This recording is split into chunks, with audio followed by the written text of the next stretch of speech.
ピックマンのモデル。私のことを気違いだと思わなくてもいいだろう、エリオット。もっとおかしな偏見を持っている人たちだって5万といるんだ。どうして自動車に乗ろうとしないオリバーのおじさんを笑わないんだい？私が忌々しい地下鉄を嫌っているとしたって、それは私の勝手だし、タクシーの方が早くここまで着くし、地下鉄で来たらパーク街から丘を歩いて登らなきゃならなかったんだぜ。去年会った時より神経質になってるのはわかってる。でも、君に診察してもらう必要はないさ。確かに、たくさん理由があってね。正気でいられるのが不思議なくらいだよ。なぜ拷問みたいにする？君はそんなに根掘り葉掘り聞く人間じゃなかったろ？ああ、君が聞かなきゃならないと言うなら、そうすればいいさ。君はそうするに決まってるよな。私が美術同好会から足を洗ってピックマンを避けるようになったと聞いたら、まるで悲観にくれる親みたいにひたすら手紙をくれたもの。今奴はいなくなって、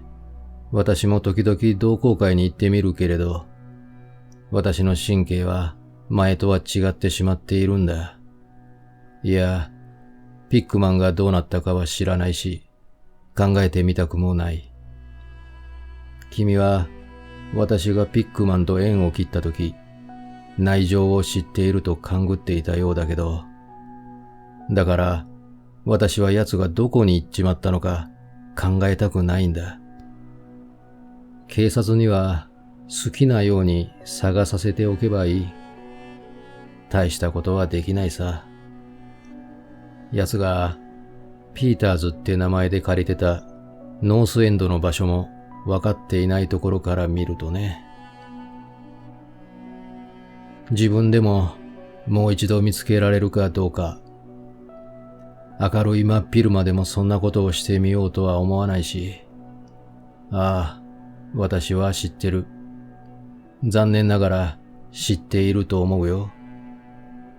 奴がそれを維持していた理由を。で、全部説明し終わる前に、君にも私が警察を呼ばない理由を分かってもらえると思うな。連中は道案内しろと言うだろうけど、私はそこに戻れないんだよ。仮に道順を知っていたとしても、あるものがそこに存在していた。そして、今私は地下鉄に乗れず、こっちの方も同じように笑うだろうが、二度と地下室に降りられないでいるんだ。私がピックマンと切れたのが、リード博士やジョー・マイノットやローズワースみたいに、小うるさい老婆じみたくだらない理由からじゃないのは分かってくれていると思う。病的な恐怖美術なんかにショックを受ける私じゃないし、ピックマンほどの天才と知り合いになれたら、それは名誉なことだと思うぜ。そいつがどんな方向で仕事をしていてもだ。ボストンにはこれまでリチャード・アプトン・ピックマンを超える画家がいたことはない。これは私が言い出したことで、今でもそう言い続けているし、一インチたりとも譲るつもりはないぞ。あれは奴が例のグールの祭事を持ち出してきた時のことだったな。マイノットはその時奴と絶縁したんだ。覚えてるだろう？ねえ、ピックマンの作品のような絵を描くには、とんでもなく深い技術と自然についての洞察がいるんだよ。俗な表紙画家が絵の具を乱暴に撒き散らして、そいつを悪夢だの、魔女のサバトだの、悪魔の肖像だのと言ったりするかもしれないけれど、偉大な画家だけがその手のものをそれらしく、本当に怯えるように描けるんだ。というのも、真の芸術家だけが旋律というものの本当の解剖学や恐怖の生理学、正確にどんな線、どんな比率が潜み住む本能や遺伝性の記憶と結びついていくのか、また、いつもは眠っている不思議さを感じ取る感覚をかき回すのにふさわしい色彩のコントラストや照明効果がどんなものかを知っているからね。どうしてヒュースリーのような画家たちが本物の身震いを起こさせるのに安っぽい怪談話の表紙が笑いを誘うだけなのか、君に言う必要はないよな。何かが生命の向こう側にあって、そういった画家たちはそれを捉えて私たちに垣間見させてくれるのだ。どれもそうだった。サイムもそうだ。シカゴのアンガローラもそうだ。そしてピックマンほどその力を持つ者はいなかったし、天に祈るのだが、これからもいないんだ。彼らが何を見るか、なんてことは聞かないでくれ。なあ、普通の美術も、自然やモデルから引き出された生命力にあふれるものから、概して粗末なスタジオで商業的にちまちまと釣り上げられるゴミくずまでいろいろじゃないか。そう、真に異界的な芸術家には一種のビジョンがあって、それを使ってモデルを作り上げたり、あるいは彼が住まう有名界から現実のシーンを数多く召喚してきたりするのだと言いたいね。とにかく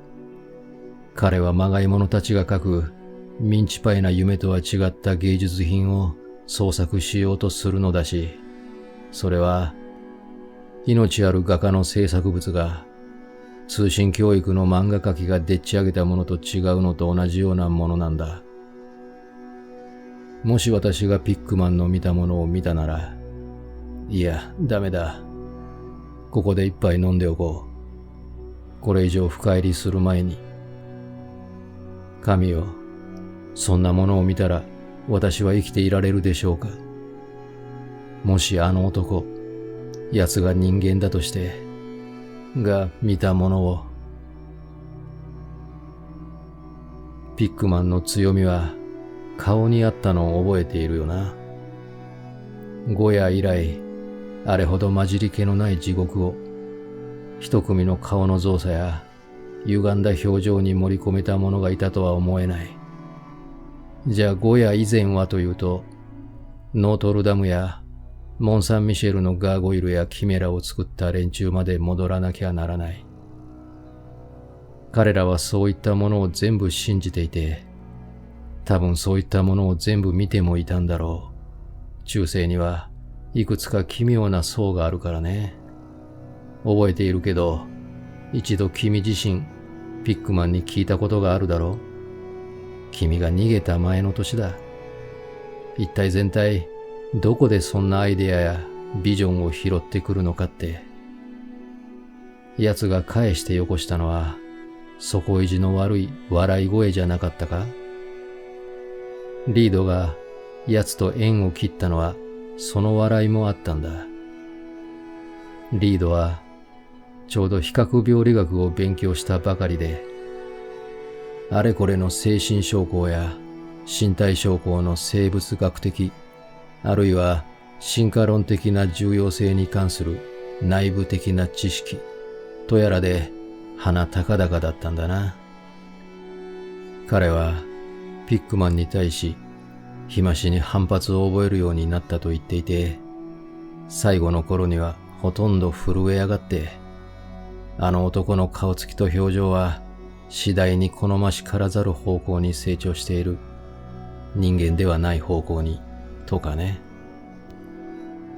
彼は食事のことをいろいろ語り、ピックマンは骨の髄まで常軌を逸しているに違いないと言っていた。この件で彼と手紙をやり取りすることがあったなら、君は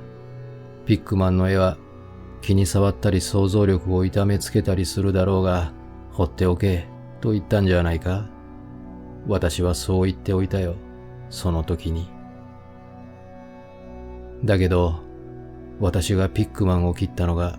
こんな理由からじゃないと分かっていてくれ。それどころか、グールの祭事が震えが出るほどすごい成果だったので、私はますます奴に感服していったね。知っての通り、同好会はそれを展示しようとしなかったし、美術館も寄贈を受け付けようとしなかった。買おうという人もいなかった。と付け加えてもいいぜ。だから、ピックマンはどこかに消えるまで自分の家にそれを置いといたんだな。今はセーレムにいる奴の父親が持っている。ピックマンは古いセーレムの血統の出で、先祖の中には1692年に吊るされた魔女もいたんだ。私はしばしばピックマンのところに行って、それが習慣のようになっていった。とりわけ、異界芸術のモノグラフのためのメモをつけ始めてからはね。多分、私の頭にそんな考えを吹き込んだのが奴の作品だったんだろうけど、とにかく採掘を始めてみたら、奴がデータと示唆の鉱山に見えたのさ。自分のところに置いてあった絵や線描を全部見せてくれた。その中には、同好会のメンバーの大半がそれを見たら、一発で奴を同好会から叩き出したに違いないと思うような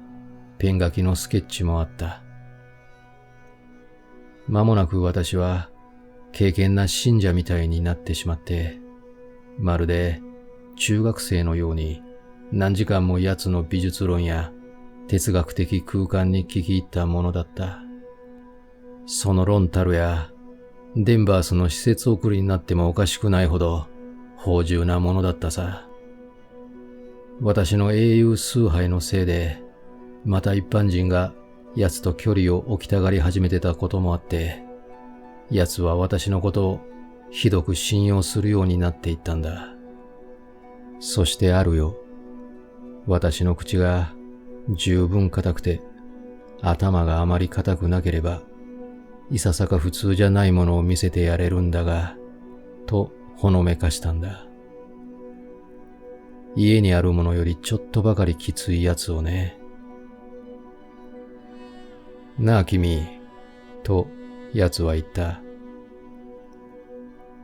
ニューベリー街向けではないものがあるんだ。ここには合わないものが。とにかく、ここでは思いもよらないものがあるんだ。魂の倍音を捕まえるのが僕の務めで、人工的な土地にでっち上げられたこんな町の成金部隊では見つからないものなんだよ。バックベイはボストンではない。まだ何者でもない。記憶を拾い上げ、磁場の霊を引きつけるだけの時間がなかったからだ。ここに亡霊がいるとしても、それらは円卓や浅瀬の従順な霊であって、僕が欲しいのは人間の亡霊なんだ。地獄を見られるだけの、そして見たものの意味を捉えられるだけの高度な組織を持った亡霊だ。芸術家が住むべき場所はノースエンドだ。真摯な神秘家なら誰でも手放す口火のためにスラムを我慢しなければならない。神よ、なあ君、わからないのか？そういった場所は作り上げられるだけではなく、実際に成長しているのだと。世代に次ぐ世代がそこで暮らし、感じ、死んでいった。人々が生きて、感じて、死ぬことを恐れなかった時代のことだ。1632年にはコップスヒルに粉引所があったことを知らないか？1650年までに現在の街路の半分ができていたことを、君に2世紀半というもの建っている家を見せてあげられるよ。現代の家がそれを見たら、こっぱみじんになるようなものを目の当たりにしてきた家たちだ。現代人は命とその背後にある力について何を知っている？セーレムの魔女を幻影だというのだろうが、受け負ってもいい。僕のひいひいひいひい祖母なら、いろいろ語ってくれただろう。連中は、ひいひいひいひい祖母をギャローズヒルで公主刑にした。聖人ぶったコットン・メイザーと一緒になって。クソったれ野郎のメイザーは、誰かがこの忌々しい単調性の檻から飛び出し仰せるのを恐れていたんだ。誰かキャツに呪いをかけるか、夜血でもすするかしてくれたらいいのにな。僕はキャツが住んでいた家を見せることができるし、勇ましいご高原にもかかわらず、キャツが怖がって入れなかったもう一つの家を見せることもできる。キャツは馬鹿げたキリスト教の異形や浅薄な見えざる世界の脅威には覚気になれない者どもを知っていたのだよ。いいかね。ノースエンドにはかつてたくさんの地下トンネルがあって、ある種の人々が自分らの家同士や埋葬地や海を行き来できるようにしていたことを知っているかい？地上の連中には基礎でも迫害でもさせておけ。毎日毎日連中の手の届かないところでことは行われ、夜になれば連中には突き止められない場所で交渉する声が上がるのだ。そうだな、君。かけてもいいが、1700年より前に建てられたまま移築されていない家10軒を当たれば、そのうち8軒の地下室に何やら奇妙なものがあるのを見せてあげられるぞ。古いその辺の土地では、今崩れたかのようにどこにも通じていないレンガ造りのアーチや井戸を作業員が見つけたという話が新聞に載らない月はない。去年だったら、編集漫街のそばにそんなのが一つあるのを高架鉄道から見られたのにな。魔女やその呪文が召喚したもの、海賊どもとそいつらが海から運んできたもの、密輸業者、手芸船の船員、全くのところ、人々はいかに生きるか、いかにこの生命の境界を広げるかを知っていたんだ。昔は。勇敢で賢い者にとって知り得る世界はここだけではないのだ。翻って今日はだ。薄桃色の脳みそばかり使うようになって、絵がビーコン街の喫茶店のテーブルの感じ以上のものになってしまうと、芸術家とやらが集まる同好会ですら震え上がって引きつけを起こすと来ている。今という時代がとどめている唯一の美点は、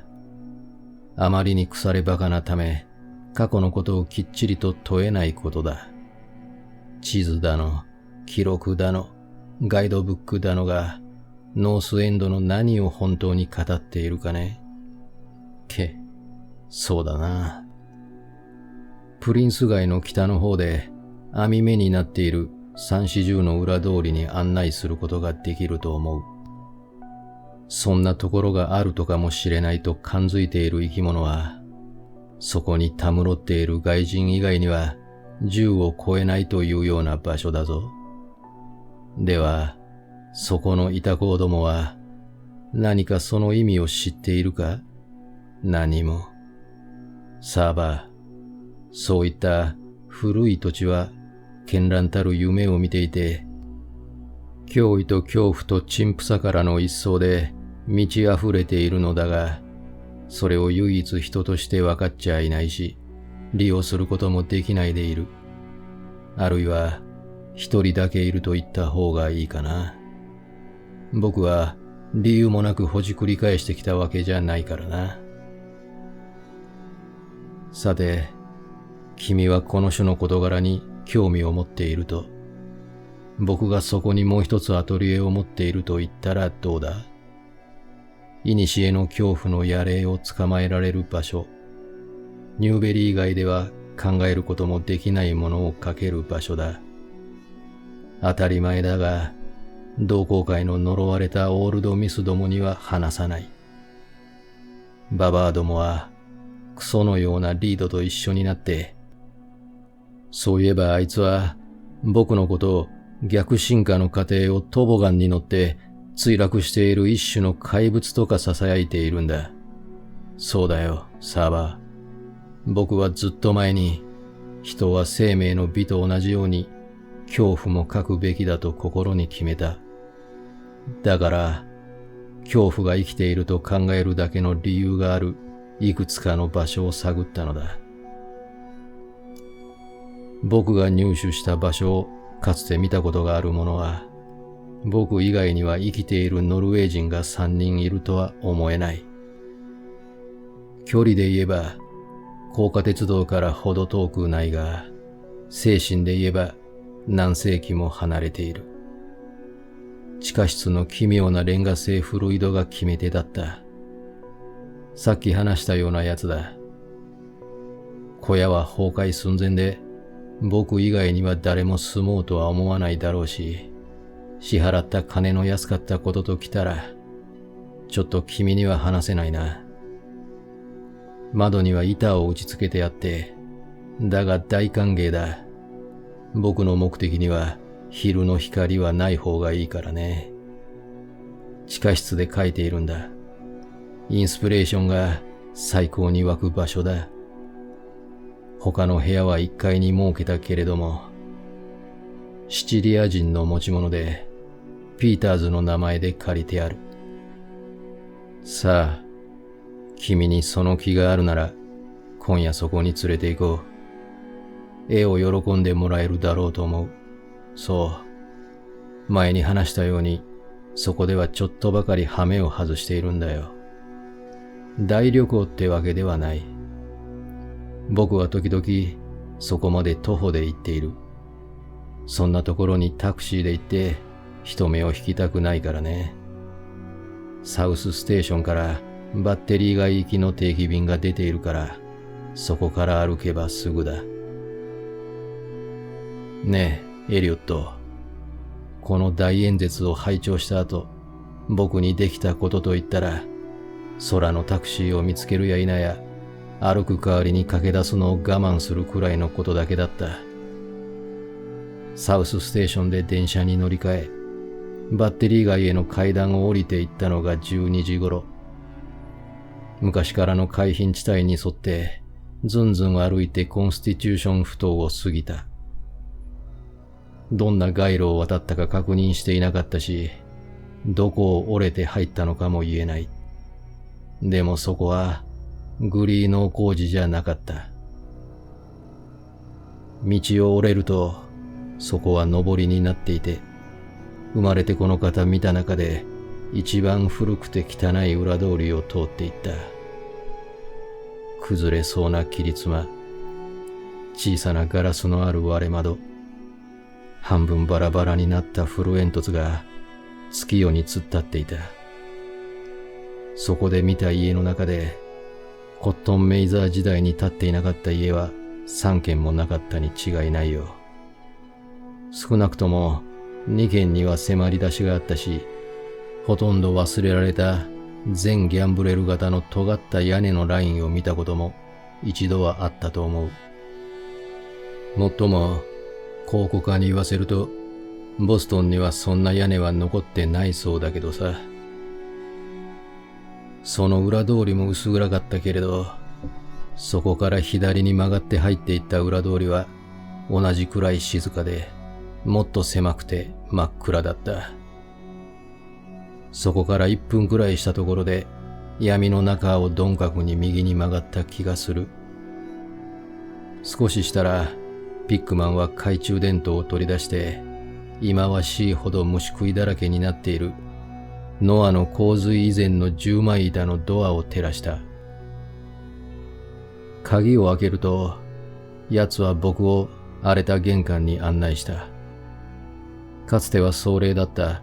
暗いオーク材のパネルがあり、もちろん質素だがゾクッとするほどアンドロスとフィップスと魔女の時代を暗示していた。すると奴は左手のドアから私を招き入れ、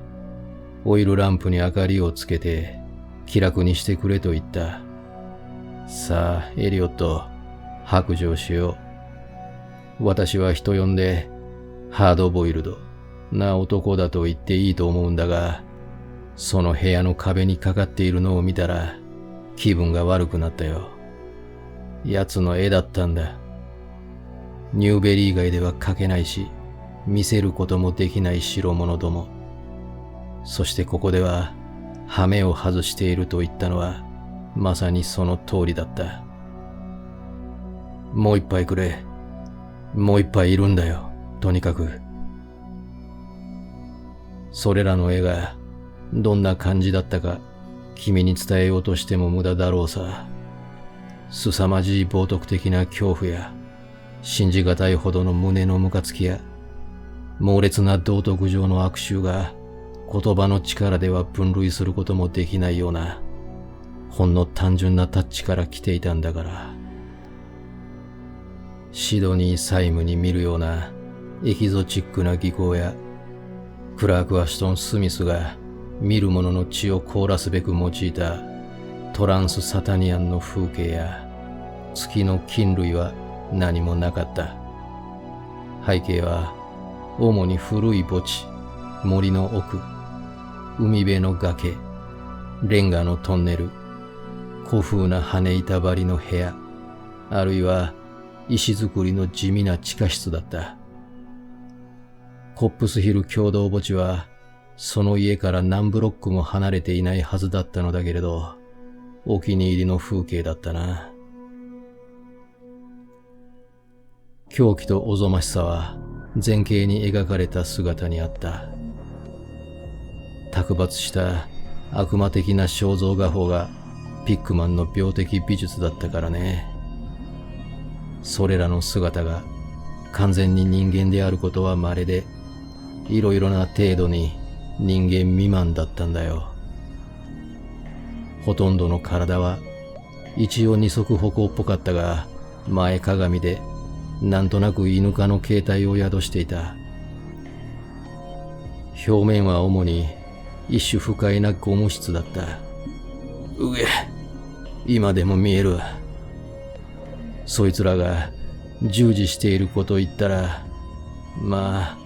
細かいことは聞かないでくれ。普通は餌を食っていた。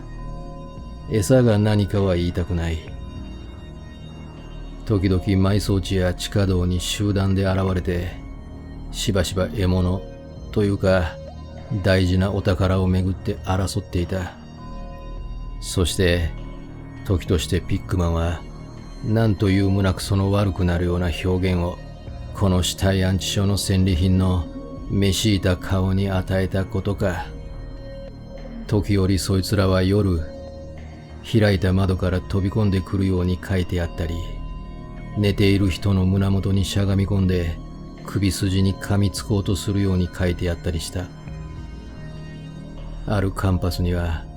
そいつらがギャローズヒルに吊るされた魔女を輪になって襲っている様子が描かれていて、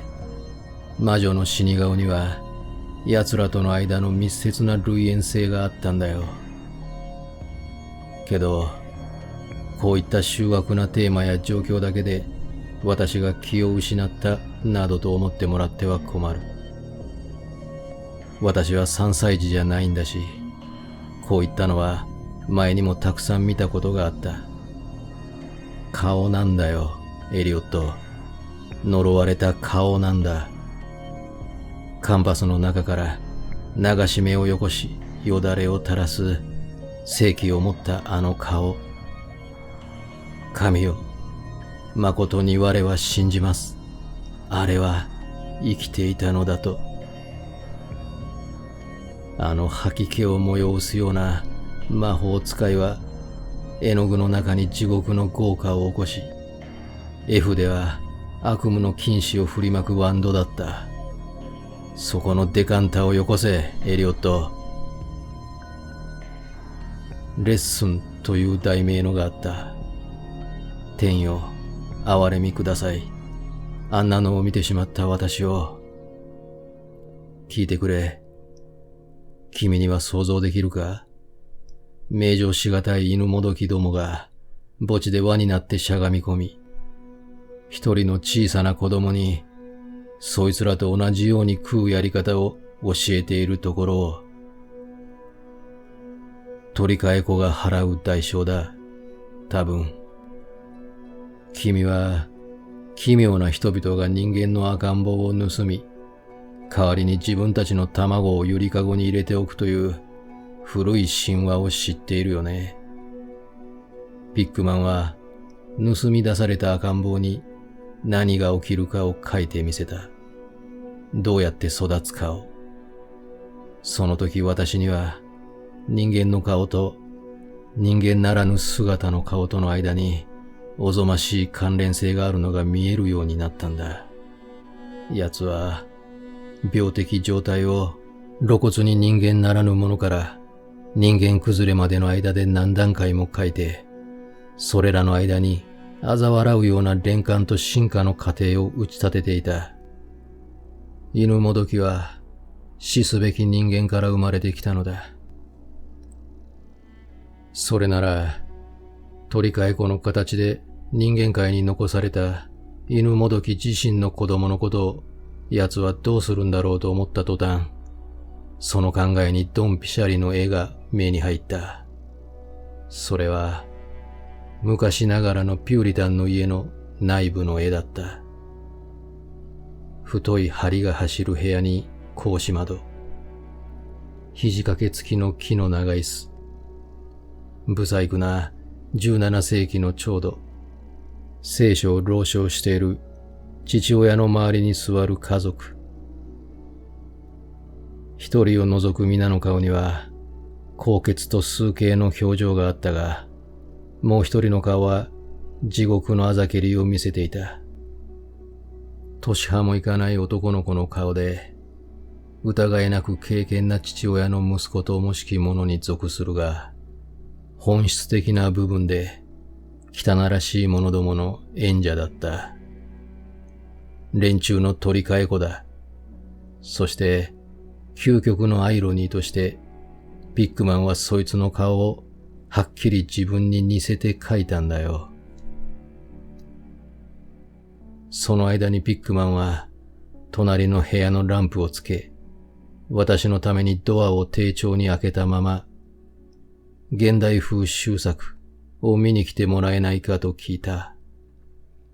私は自分の思うところを大して伝えられなかったのだけれど、ひどい身震いと嫌悪感で声を出すどころではなかったのだ。奴は私の考えをよく理解していて、大変称賛された気がしたのだと思う。もう一度はっきりさせておきたいのだが、エリオット。私は通常より若干逸脱したものを見たからといって、キャーキャー叫ぶような腰抜けじゃない。私は相応に教養のある中年だし、簡単にノックアウトされるような男ではないことは、フランスで君も十分見たろう。ちょうど息を吹き返し、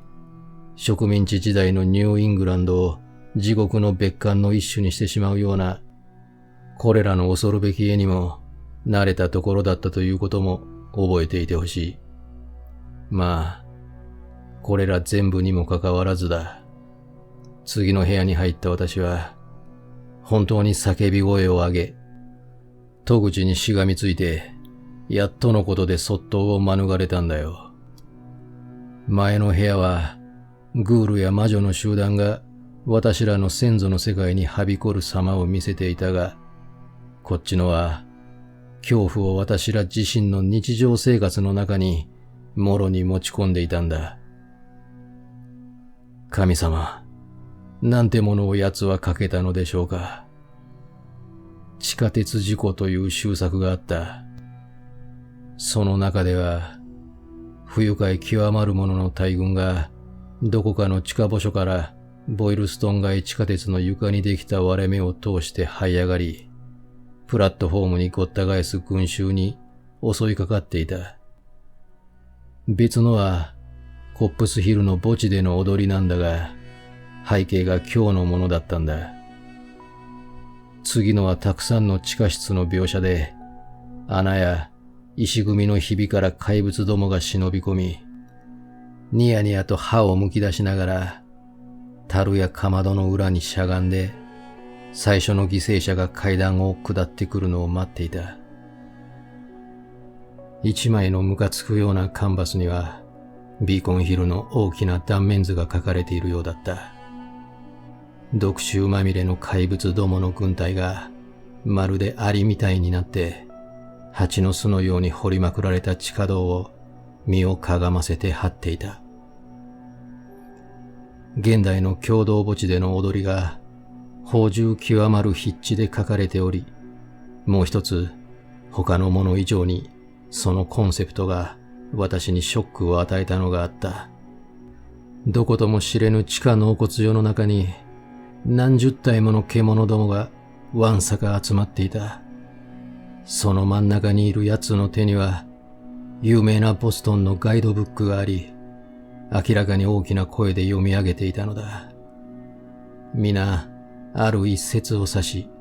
引きつった顔で、癇癪のような笑いを繰り返していた。本当に悪魔めいた反響が聞こえるようだったよ。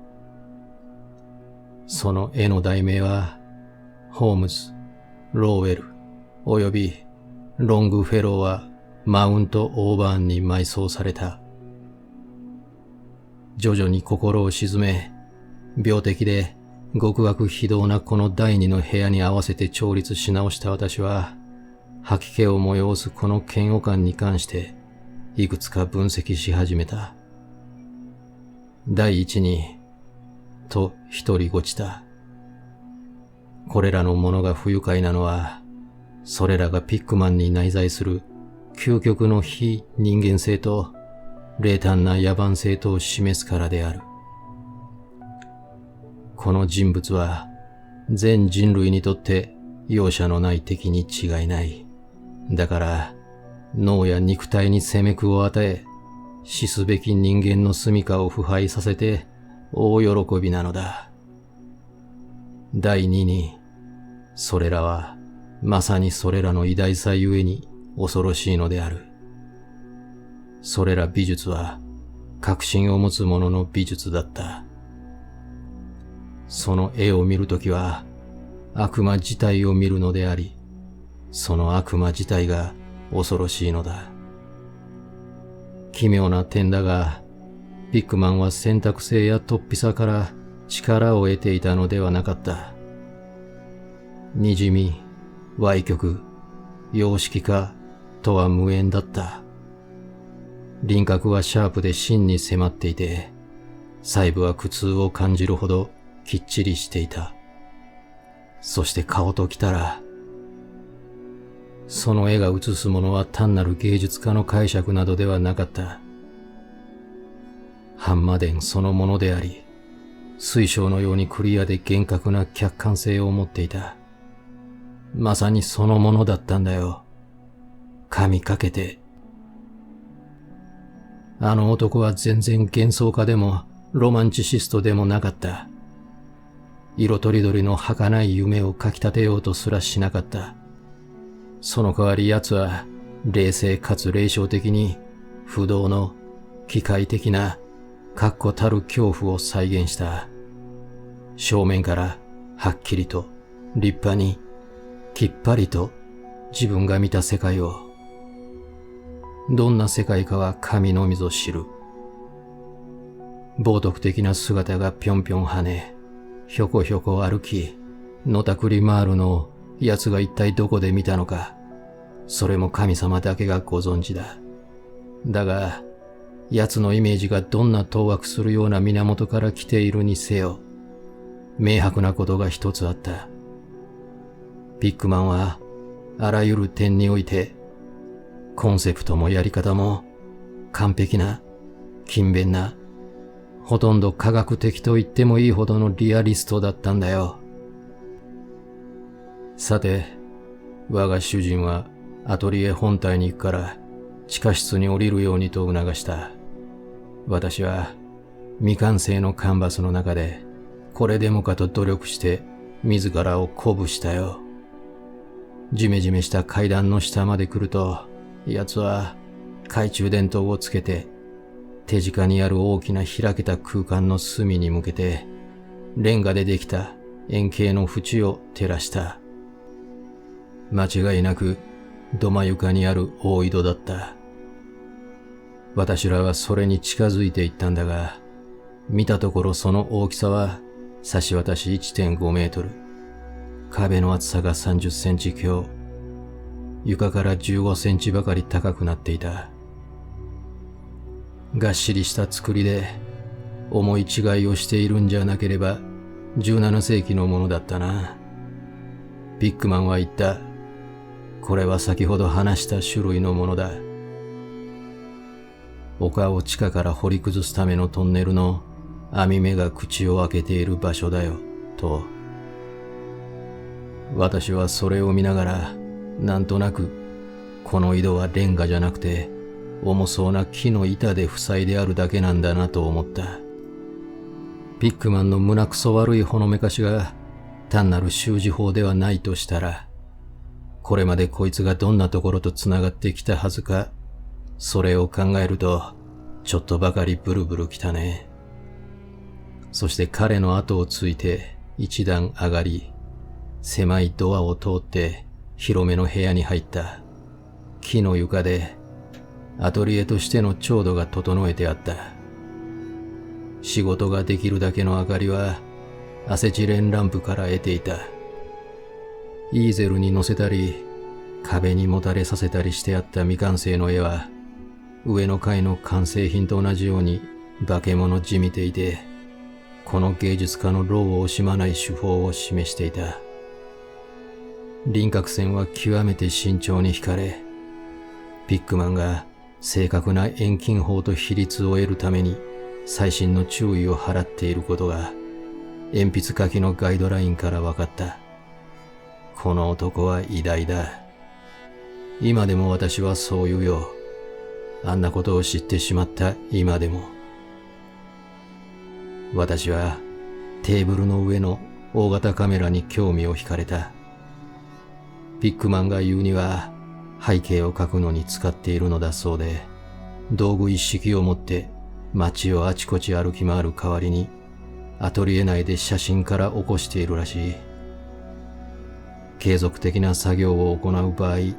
写真は非常に優れた方法で、現実の光景やモデル並みだと奴は考えていて、いつも使っていると言っていたよ。その部屋の四方から邪悪な流し目をくれている吐き気を催すようなスケッチと、半完成品の奇形物には、なんというか大変に不穏なものがあって、ピックマンが突然ランプから遠い側の端に置いてあった大きなカンバスの覆いを取ったとき、私は必死で叫ぶしかなかった。叫んだのはその夜2度目だった。叫びは古い小石だらけの地下室の暗い急流を通して小玉に小玉を返し、私はそれに応えて声を上げるのをこらえなければならなかった。今にもヒステリックな笑いになってしまいそうだったんだ。慈悲深き創造主よ、エリオット。でも、私にはそれがどこまで現実で、どこまで熱に浮かされた幻想なのかわからない。地球上にあんな夢があるとは思えないんだ。それは、途方もなく名状しがたい冒涜だった。赤い目を光らせ、骨張った鍵爪で一度は人間だったものをつかみ、子供がキャンディースティックをかじるようにその頭部にしゃぶりついていた。そいつはなんだかかがみ込んだ姿勢をしていて、見る者にいつ何時今持っている獲物を捨てて目に入ったもっとジューシーなごちそうに飛びかかるかもしれないと思わせるものがあった。だが何よりクソなことに、その絵をしてあらゆるパニックの不滅の源泉としているのは極悪非道な主題ですらなかった。そんなものじゃなかった。尖り耳の犬顔でも、血走った目でも、平べったい鼻でも、よだれを垂らす唇でもなかった。鱗のついたかぎ爪でも、カビだらけの体でも、半ばひずめのようになった足でもなかった。こういったどれでもなかったんだ。興奮しやすい人なら、どれか一つだけでも気違いになるだろうけどね。テクニックだったんだよ、エリオット。呪われた、不敬な、不自然なテクニックだ。これほど真に迫った生命力がカンバスの上に混然一体となっているのを見たことがなかったんだ。私が生き物であると同じくらい生きていたんだ。怪物はそこにいた。睨んではしゃぶり、しゃぶっては睨み。自然法則を一時停止でもさせない限り、モデルなしには誰もこんなものを描くことなんてできやしない。冥界を死すべき人間なら悪魔に全て売り払ってしまったはずの地下世界を見たことでもなければ。カンバスの空いた部分に一枚の紙片がピン止めしてあってひどく丸まっていた。多分背景を悪魔のようにおぞましく描き効果を上げるためにピックマンが使っている写真だろうと思った。それを手に取って広げ目を落とした時、突然ピックマンが撃たれたかのようにギクッとするのが見えた。奴は私がショックのあまり叫び声を上げ、暗い地下室に常ならぬ小玉を響かせて以来、ずっと耳をそば立ててきていて、今何かの旋律に襲われているらしかった。もっとも私ほどではなかったし、精神的というより身体的な恐怖だったようだが、奴はリボルバーを取り出して私に静かにしていろと言い、地下室に降りて行って背中でドアを閉めた。私は一瞬麻痺していたと思う。ピックマンの真似をして耳を澄ましてみると、どこかでちょこちょこ走る音や方角はわからなかったが、一連の金切り声が何かを叩く音が聞こえたような気がした。私は大きなドブネズミどものことを想像して震えた。すると、今度はガタガタという抑制された音がし、私は鳥肌が立った。考えていたことを言葉にしたくはないのだが、人目を忍んで不器用に物をぶつける音だった。石かレンガの上に重い材木が落ちる時のような音だった。レンガに木が、これをどう考えろと。その音は再びやってきた。もっと大きく。木が先ほどよりももっと遠くに落ちたような振動があった。キーキーいう鋭い騒音が聞こえ、ピックマンが何やらわからぬ言葉をわめくのが聞こえ、リボルバーを6弾全部撃ち尽くす音が耳をつんざいた。ライオンの調教師が威嚇のために空に向かって撃つような派手なやり方だった。ギャーギャーキーキーいう長い金切り声が押し殺したように聞こえ、何かが倒れるドスンという音がした。もう一度、木とレンガがギシギシ音を立て、間があり、ドアが開いた。その音にひどく飛び上がったことを告白するよ。ピックマンが未だに煙を上げている武器を手に、古井戸に住み着いている肥満したドブネズミを罵りながら現れた。あいつらが何を食っているかは神のみぞ知るだ、サーバー。奴はにやつきながら、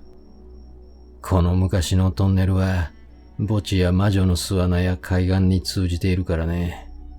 だが、それが何にせよ、すぐに足りなくなるに違いない。